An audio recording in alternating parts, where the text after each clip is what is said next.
जी, ये आपने बिल्कुल सही कहा, तो मैं सुनील जी के पास आता हूँ। अभी पिछले हफ्ते एक ऐसी कंट्रोवर्सी उठी जिसके अंदर अ, बीजेपी के बहुत बड़े-बड़े नेताओं ने अपने हाथ जला लिए। बात चल रही थी ये दर्शकों की इन्फॉर्मेशन के लिए ये मेरी सूचना है, कोको आइलैंड की। अगर आप नक्शा उठा के देखें तो अंडमान निकोबार के ऊपर की स्तर पर जाएँगे, नॉर्थ में जाएँगे तो एक 7 आइलैंड्स हैं, कोको आइलैंड्स जो म्यांमार का हिस्सा हैं। और बीजेपी के अंडमान निकोबार के जो कैंडिडेट थे, उन्होंने कहा कि पंडित जवाहरलाल नेहरू ने उसे दरअसल म्यांमार को यानी कि उस टाइम का बर्मा उसको गिफ्ट किया।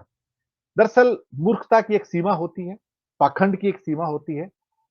मैं आपको एक सूचना दे दूँ यहाँ पर कि दरअसल कोको आइलैंड का किस्सा है ही नहीं कुछ भी। जब बर्मा भी ब्रिटिश राज्य के अंदर में था, तो उस समय 1937 के अंदर 1937 भारत की आज़ादी से 10 साल पहले कोको आइलैंड का सारा प्रशासन यंगून को सौंप दिया गया था, जो कि बर्मा था उस time. British ruled Burma and British ruled India.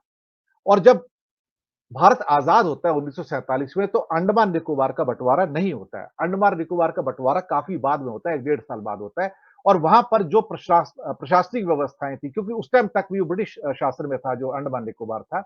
तो जो प्रशासनिक व्यवस्थाएँ थी, उस समय जो कोको आइलैंड और उसके टोटल 7 आइलैंड हैं। अंडमान निकोबार के तो 550 करीब आइलैंड है टोटल मिला के। तो वो कोको आइलैंड का 20.5 किलोमीटर का जो एरिया है, वो जो कि म्यांमार से सिर्फ 300 किलोमीटर दूर है।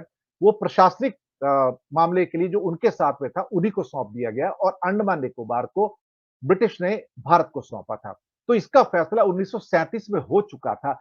उसको अंडमान निकोबार के अंदर भारतीय जनता पार्टी के कैंडिडेट ने और कई और लोग ने मार्केट के अंदर झूठ फैलाकर कि जवाहरलाल नेहरू ने इसको गिफ्ट किया था।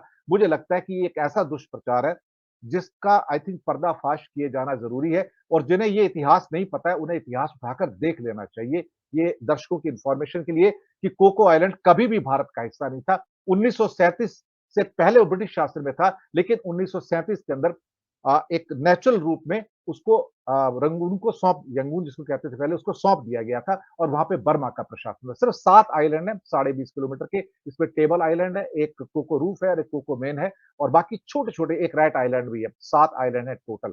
तो भारत का उससे कोई लेना-देना नहीं है, जवाहरलाल नेहरू का उससे कोई लेना-देना नहीं है। उसका बँटवारा आज़ादी से पहले 1937 में हो चुका था। मैं आता हूँ सुनील शुक्ला जी आपके पास इस बीच में। अजय शुक्ला जी भी हमारे साथ जुड़ गए हैं, आपका भी बहुत-बहुत स्वागत है।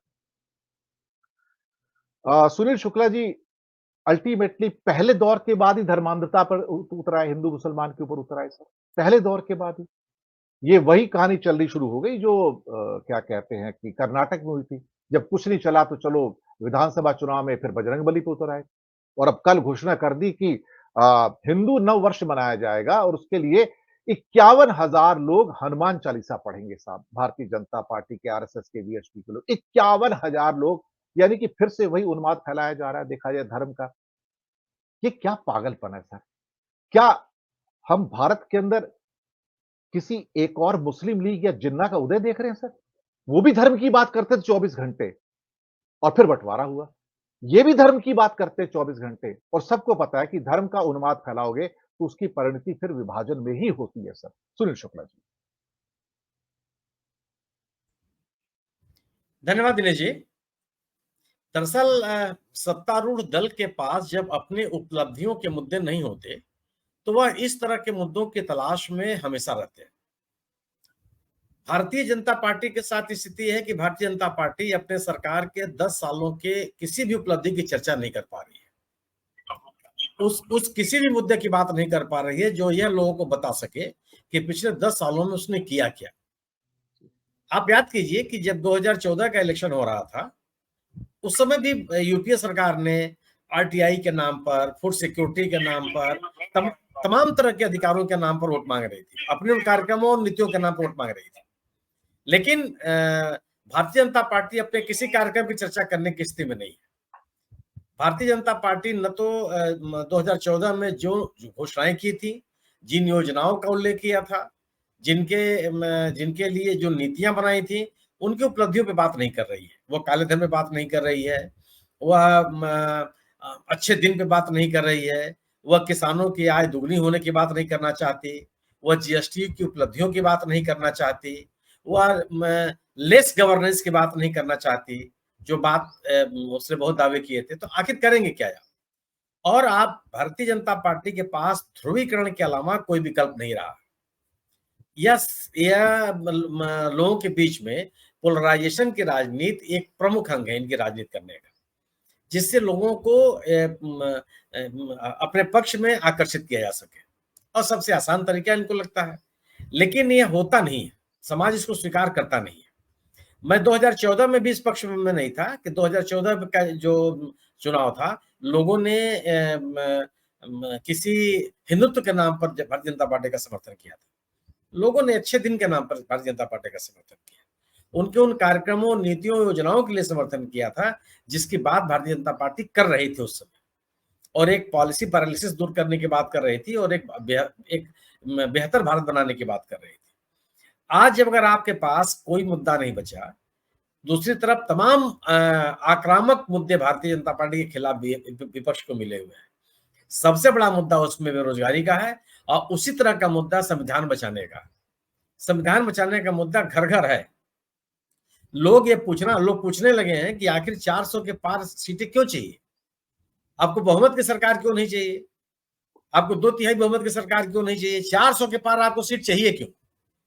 और जब ये लोग सवाल अपने मन में उठाते हैं, तो अपने आप उसका उत्तर भी ढूंढ लेते हैं कि किस तरीके से संसद में एक बहुमत वाली सरकार ने कानून पास कराए, किस तरीके से विपक्ष की आवाज को दबाने की कोशिश की गई, किस तरीके से असहमति को कोई स्थान नहीं दिया गया, किस तरह भारतीय विपक्ष की पार्टियों को बांटने की कोशिश की गई। ये लोगों के सामने सवाल आ गया। तो आखिर आपके पास अब विकल्प क्या बचा, सिवाय इसके कि आप पोलराइजेशन की राजनीति करें? लेकिन बावजूद इसके किसी राजनीतिक दल को एक कुछ भी करने का अधिकार है, लेकिन एक राजनीतिक सामाजिक मर्यादा भी होती है।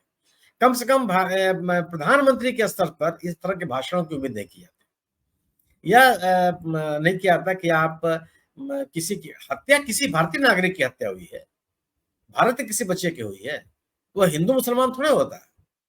लेकिन आप इसकी बात करें, आप किसी भी पार्टी के घोषणा पत्र को, किसी भी पार्टी के नेता के किसी बयान को आधे अधूरे तरीके से आप प्रस्तुत करें। कोई अफवाह फैलाने वाला व्यक्ति कोई बात करता है, वो चलेगा कि उनका ये काम ही है। लेकिन एक संवैधानिक पद पर बैठे हुए व्यक्ति से उम्मीद नहीं की जाती कि आप किसी पूर्व प्रधानमंत्री के बयान को आधे अधूरे के तरीके से प्रस्तुत करें। आप किसी पार्टी के घोषणा पत्र पे इस तरह की उन मुद्दों पे आलोचना करें जो उसमें है ही नहीं है। तो यह निश्चित रूप से भारतीय जनता पार्टी के सामने एक हताशा की स्थिति है। मैं इस तरह का शांत मतदान भारतीय जनता पार्टी के लिए बहुत बड़ी चुनौती है, क्योंकि भारतीय जनता पार्टी ने तो समाज में बहुत एक अलग तरह का आक्रोश पैदा किया, अपने समर्थकों में एक अलग तरह की ताकत दी है, लेकिन वो दिख नहीं रहा कहीं। लोग मुखर नहीं है, सरकार के पक्ष में भी बोलने के लिए तैयार नहीं है, और ऐसे में केवल और केवल विपक्ष से लोगों का ध्यान हटाने के लिए विपक्ष से तमाम तरह के मुद्दे खड़े कर दिए। ऐसे मुद्दे खड़े किए जिसका सरकार ने न तो अपने बयानों में, भाषणों में और अपने घोषणा पत्र में भी उसका उल्लेख नहीं करती। तो अब सवाल यही है कि आखिर आपके पास जब विपक्ष की आलोचनाओं से बचने का कोई तरीका नहीं है, आप अपनी सफलताओं की कोई सफाई जनता के सामने प्रस्तुत नहीं कर पा रहे हैं, और जिस तरह के आरोप सत्तारूढ़ दल के ऊपर लग रहे हैं, उन आरोपों की भी सफाई, प्रभावी सफाई सत्तारूढ़ दल के पास नहीं है। उसके काट का एक और एक मात्र विकल्प इनके पास है, और वह विकल्प केवल वही है कि आप ध्रुवीकरण की राजनीति को प्रोत्साहित करें और लोगों को अपनी तरफ आकर्षित करने की कोशिश करें। लेकिन ध्रुवीकरण की कोशिश राम मंदिर के नाम पर चलने वाली थी, वो नहीं चली।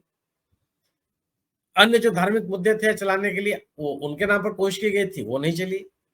भारतीय जनता पार्टी ने अपने आरोपों में प्रमुख रूप से आरोप लगाया कि लोग राम मंदिर नहीं बनने देना चाहते थे, कोई सुनने के लिए तैयार नहीं है।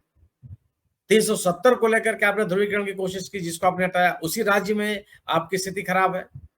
आप 5 सीटों के लिए 5 चरण में चुनाव कराने की मजबूरी है आपकी।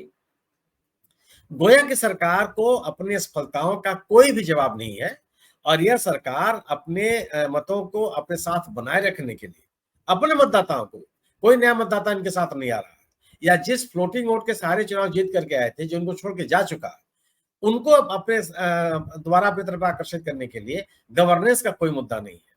मेरा बहुत ही स्पष्ट विचार रहा है कि कोई भी सरकार दोबारा जनसमर्थन अपने सरकार की उपलब्धियों के बल पे ही हासिल कर सकती है।